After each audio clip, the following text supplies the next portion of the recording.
Good morning, students. So, today I'm going to discuss the chapter The Enemy that is written by Paul S. Buck. And you can see the lifespan that starts from 1892 to 1973. Now, this is supposed to be the fourth chapter of your textbook, Vistas. So, The Enemy is a very interesting story, and you can see over here that the introduction about the author. Yes, the author is Paul S. Buck, and he actually claimed a kind of Pulitzer Prize in 1932 for her novel. And the name of the novel is, you can see over here, The Good Earth. And she actually received a kind of Nobel Prize in 1938.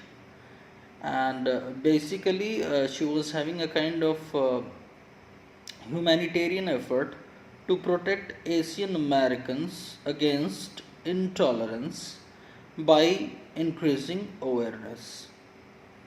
So, these are the points you can remember about the author named Pearl S. Buck. Now, let's talk something about the character involved in this particular story. The first character you can see over here is Dr. Sadao. The second character is Hannah, the third character is Tom, and the fourth character is the General.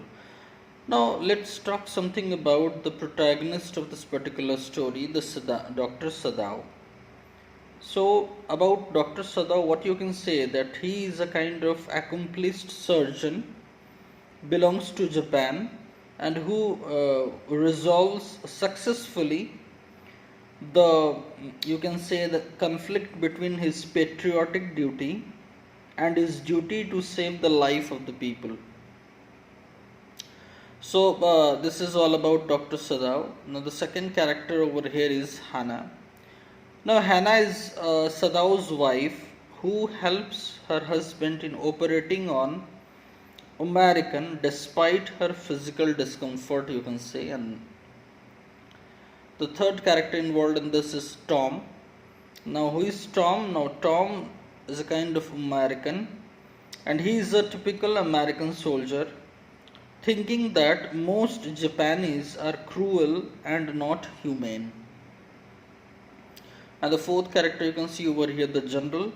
Now, he is a selfish old man, only wanting Sadao to make him recover from his illness.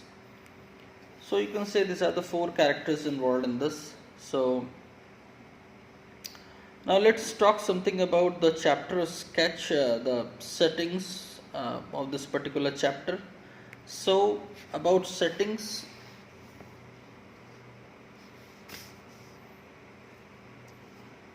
you can see over here the chapter sketch or setting, you can say. Now this story is a set, you can say, at the time of Second World War. So one thing you need to remember. Now the second thing is you must remember that it is a heart-rending portrayal of a conflict between the man's head and heart. And in this story, an American sailor is washed ashore in a dying state and is found at the doorstep of a very eminent Japanese surgeon and a scientist, Dr. Sadao Hoki. And Sadao actually is torn between his duty as a doctor and as a patriotic Japanese. Now his heart is telling him to save the prisoner, while his mind is fighting to turn him over to the police. Now this is a kind of internal conflict that is going inside the protagonist of this particular story named Sadao Hoki. Now actually it is difficult choice to decide one should allow oneself to be governed by emotions or by reason. So in other sense, what you can say that this particular story shows actually the conflict between head and heart, whether one should listen the voice of head or the voice of heart. So let's see how this particular chapter goes. Now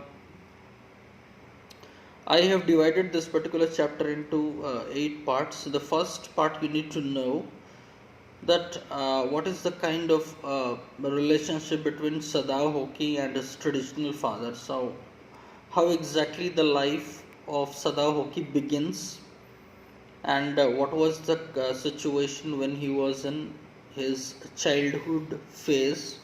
So, the first point you can see over here as summary is Dr. Sadao Hoki and his traditional father.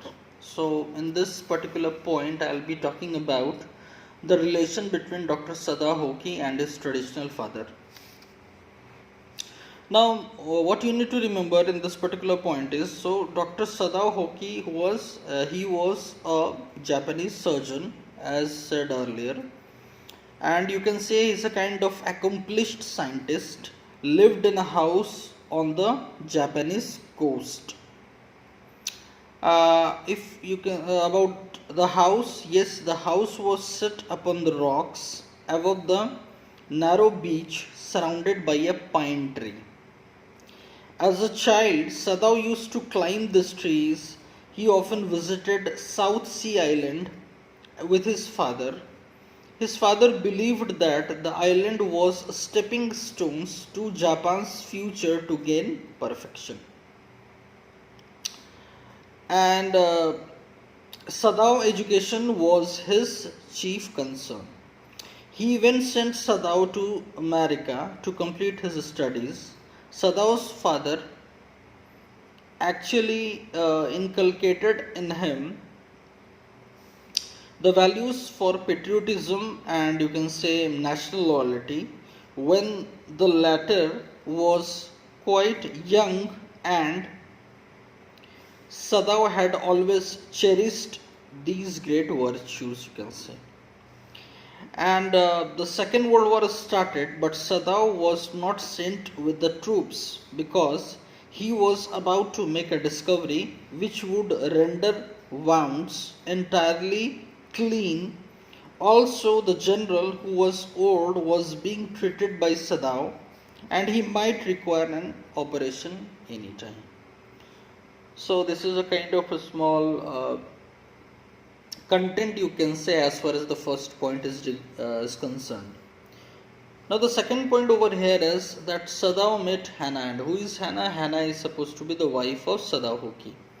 So how they actually met in America and how they got married. So second points is connected to the personal life of Sadao Hoki and Hana, his wife.